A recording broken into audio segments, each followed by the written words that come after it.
Chapter 3. Deep Down Danger.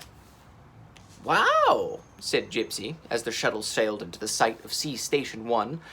It was like a cross between a grand hotel, a beautiful harbor, and a busy spaceport. Some cryptocleidos were splashing about in enormous pools of salty water. Others sat in water-filled cafes eating buckets of fish. In the distance, rockets blasted off from the floating factories, filled with food to take home to Kryptos. And, as Gypsy followed her friends off the shuttle, a large fishing boat pulled into the station, filled with groups of chattering cryptokleidos. She turned to Cripes. "What do you need old-fashioned fishing boats for? I thought you had spaceships to pull your nets." "The boats take our workers to and from the floating factories," Cripes explained. "Few of us dare to swim in the sea at the moment." "Well, we'll have to see what we can do about that," Tegg said, chuckling. "Have you marked where the monster attacks took place?" asked Arx.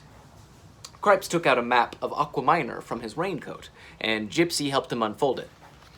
"X marks the spot," he said. "Several spots." "So all 5 attacks took place in the southern part of the planet?" noted Arx. "That's right," said Cripes. "All our other floating factories are in the north. We've been trying to build new ones in the south to meet the demand for shellfish back home."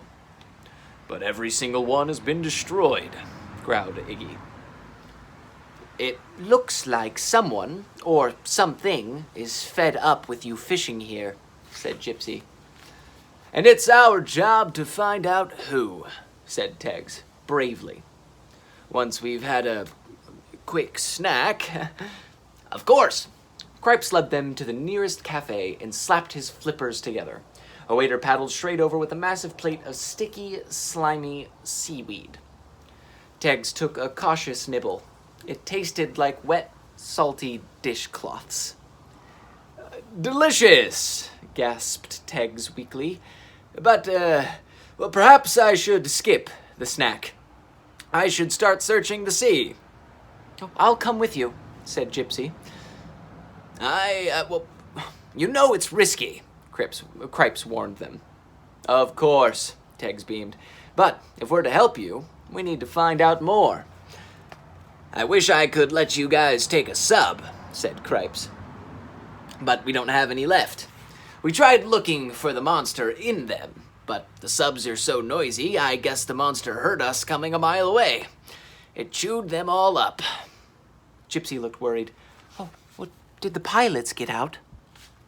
"Only just," said Cripes. "But by the time they'd wriggled out of the wrecks, there was no sign of the monster at all." He clicked his tongue. "Oh well, maybe you'll have more luck in the diving bell." "What's, diving bell?" asked Teggs. "It's a big metal case with a window on the side," Arx explained. "It'll take you underwater." "We take you out to sea," said Cripes. "Then we lower you into the water on a chain so you can take a good look around." "Well, how will we breathe?" asked Teggs. "It's completely airtight," Cripes assured him.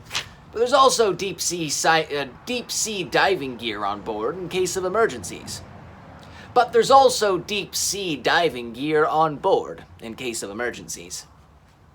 "What if we get into trouble?" asked Gypsy. "Just press the help button," said Cripes. "We'll have you back out again in no time." "Fair enough," said Teggs. "Meanwhile, I'd like Arx to check over those chewed-up subs for clues." "No problem," Cripes told him. "They're all piled up in a storeroom downstairs." "Oh, can I see some wreckage from the floating factory, too?" asked Arx. "We'll pick some up for you." Cripes rose and adjusted his hat. "Well, if you guys are ready." "We sure are." Teggs jumped to his feet. "Let's get going." Cripes took them out in one of the big fishing boats to the wreck of the floating factory. Teggs was wearing his battle armor, and Gypsy had slipped on her combat suit. "I've never tried using my electro-tail underwater," said Teggs thoughtfully. "Arx said our armor would work wherever we are," said Gypsy, And if we do meet any monsters down there, I'm glad about that. Once they had reached the wreck, Tegs and Gypsy squeezed into the orange diving bell. There was just enough room for the two of them and the diving gear. Cripes waved at them through the window. "On top of the bell is a special camera," he said. "It can see through the murky water, so if you do find a nasty monster down there, we should get a good picture of it." "We'll ask it to say cheese," joked Tegs. "Good luck, guys," said Cripes. Iggy pressed the big button, and Gypsy squealed as the bell was heaved up and over the side of the ship on heavy chains. "This is better than a funfair ride," Tegs declared. He looked out through the large window in the side of the bell. On the ship's deck, Iggy stood beside Cripes. He gave a small, worried wave to his captain. Slowly, the diving bell was lowered into the water. Tegs and Gypsy were soon staring out at an undersea world. Curious fish swam up to see them. Deeper and deeper they went. A friendly octopus blinked at them as it drifted by. A strange, spindly fish spiraled lazily past. The bell came to rest on the seabed with a soft bump. The water through the window was cloudy and dark. Nothing moved. Nothing stirred at all. Gypsy felt a shiver go through her. "I hope this thing doesn't leak," she said. Tegs nodded. "Let's put on the diving gear, just in case." They opened the trunk and helped each other strap oxygen tanks onto their backs. Then they put on special diving helmets. "Now we'll be ready for anything," Tegs said. But neither of them was ready for what happened next.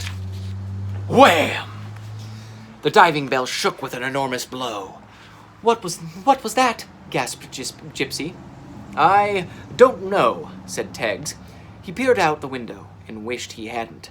A massive sea monster with huge yellow eyes was staring at them.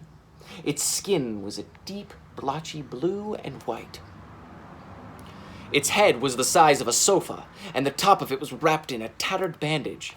It was easily 3 times as long as Tegs, and its flippers were the size of small trees. The sea monster smiled, revealing a long row of terrifying teeth. Then it attacked the diving bell. Its teeth tore through the metal like wet cardboard.